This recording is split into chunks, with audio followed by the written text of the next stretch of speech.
Hey everyone, I'm Dylan Damage and welcome to my Skull Knight build video. Please leave a like, a comment, and or subscribe for more.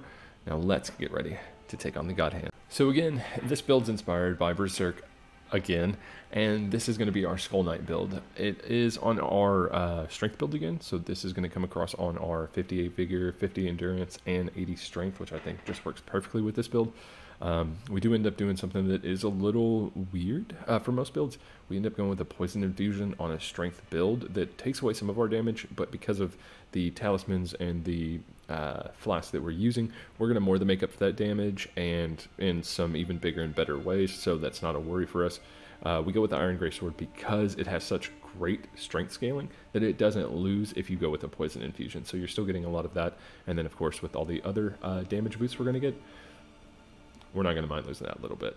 Obviously, if we went with the best fashion we possibly could, we'll be talking about that a little bit more at the end of the video, but let's go ahead and let's get into the stats. A level 150 build with 50 vigor, 50 endurance, 80 strength, 13 dex, and 1 point in faith, so we can use some protection abilities, but on this build we don't have enough weight to pick up that beast talisman, so we're not going to use those here, so we can ignore that for the most part.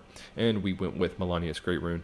The reason being there, since we use Seppuku, it gives us that little bit of HP that we're going to want to get back, and if we end up whiffing a parry with our golden parry or taking a hit, we're still going to be able to get that HP back and manage our resources that much better.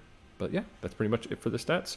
Let's go ahead and check out the items. We're going to go ahead and start with our Ash of War first, and we went with Seppuku. This is going to give us 30 flat AR on both of our weapons, as well as 84 bleed. Super generous, and we're going to have that for a minute. So we're going to buff up, we're going to go ahead and try to get some health back, and be super aggressive so we can get those bleed procs. But we're not just going to get bleed procs with this loadout. We are a strength build, but we went with a poison infusion because on the Iron Greatswords, they have such high strength scaling that you don't end up losing that much damage, and because of the multipliers we get on this build, we more than make up for it with this, and poison is definitely the way to go. So we slapped on both of them. It gives us the best strength greatswords, the most damage we can possibly do. We have passive damage through our poison, and we're going to get massive pops with our bleed procs. And we're going to run Lord of Blood's Exaltation so that we can get an extra 20% damage, and Kindred of Rots for another 20%, giving us 40% more damage, and Godswing's, and then Rotted Wing Sword Insignia. Sorry, I can say that. In game, we actually only have the Wing Sword Insignia, just because we haven't gotten through our second playthrough yet.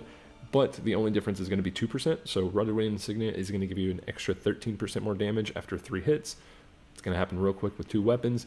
I believe the two-handed bumper moveset ends up hitting 8 times total, so it's going to get you a lot. No, it's only 6 times. I lied about that.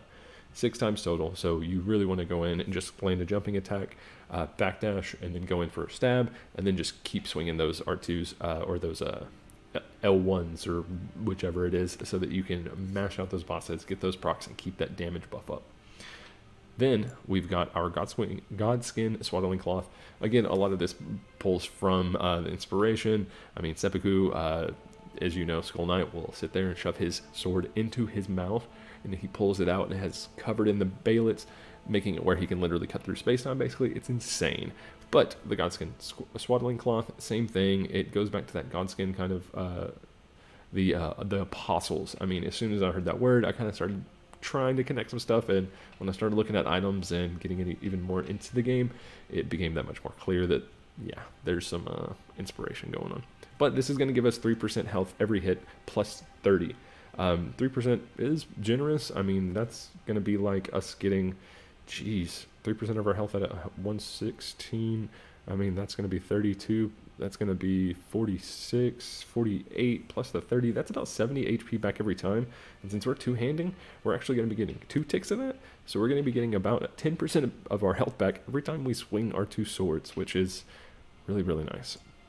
Then we're going to go over to our flasks. We have the Thorny Crack tier, which is a 20% attack boost for us for 3 minutes.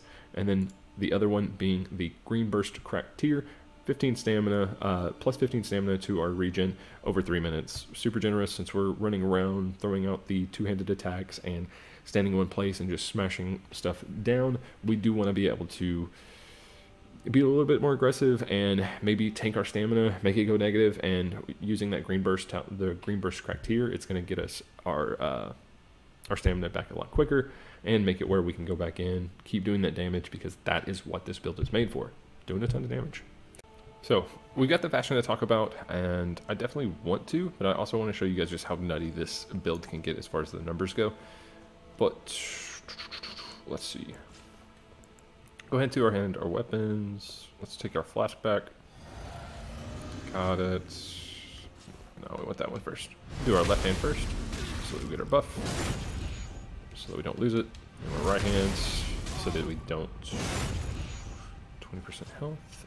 So.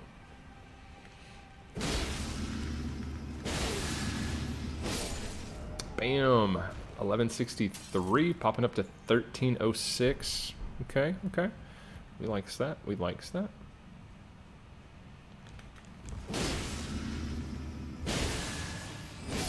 Check it again. 1163. See if we're gonna get the same thing. 1306. So I mean, 1306, 2600 damage. That's gonna one-shot anybody. As we keep on getting our melees, it's just gonna give us more and more. I mean, 1306 on top of. This is what really gets me. So it's 1300 damage between two weapons, as well as, jeez, so we're going to be doing 2300 damage, almost 240 poison buildup, and we're going to be doing about 168 bleed per hit on these two-handed combos. That's where it gets completely nutty. I hope you guys love it. This is the dirty blender of my dreams, and the fashion just works so well. It makes me think of obviously the thorns and everything. That's what I started trying to look at. It works out really well for us too, because the veteran set actually has the best poise for the weight. It gives us 75 when you have the full set on. I believe we don't have the full set. We just have 72, which is still good. I think 71 is a breakpoint for something, but I can't remember off the top of my head. We, of course, run the skull helmet. We gotta. The shield, though, I do want to talk about that. The marred leather shield. This thing, I mean, it's got the thorns around it. It's a medium leather shield, which you don't really have to go to a buckler anymore, because we have things like golden parry and carrying retaliation. Those give just about the same frames. So these medium shields are just as good as a buckler, especially when you throw a golden parry on it. It's a little shiny, but the range on it is what drew me to it, because, you know, when the Skull Knight comes through to save Casca and Guts, he throws up his shield and attacks Void, and sword goes through the Void, comes out, about to stab him in the back of the head, and he stabs and deflects it. In the manga, that happens a little bit differently, but it's such an incredible scene, so beautiful, and I wanted to make sure that we still got some kind of defensive out of it, since we are that shield and sword rider atop a insane nightmare steed. But that's pretty much it. There's not a lot to talk about here. It's just something that works. And I mean, it's not something that I thought would at first, but again, these Iron Greatswords, with how good the scaling is, getting us up to 650 damage, and it's all physical on poison. That's the thing you want to remember. We are boosting purely physical damage, and that's what strength builds like to do, because that's only hitting one resistance. We are still only hitting one resistance with our strength build, excluding the bleed and poison effects, but that's not our direct damage on all of our melees. So that's pretty much it as far as the fashion goes. I just want to say thank you guys again. The support has been amazing. We have been getting more subscribers. I've been getting more views on Twitch. We've got a ton of views here on YouTube, and I'm just so thankful for the growth. We are going through a move right now, and that's why I haven't been able to go live as much as I want to. We've been super busy, but as soon as we get everything situated, we get the move over, we'll be back on a schedule. We'll be posting videos regularly, and we will be dealing all kinds of damage. So one more time, thank you guys so much, and I'll see you in the next one. Hey everyone, one more time, I just want to say thank you for all the support, and please leave a like, comment down below, and or subscribe for more content, and I'll see you the next time when we get back to Dylan DMG.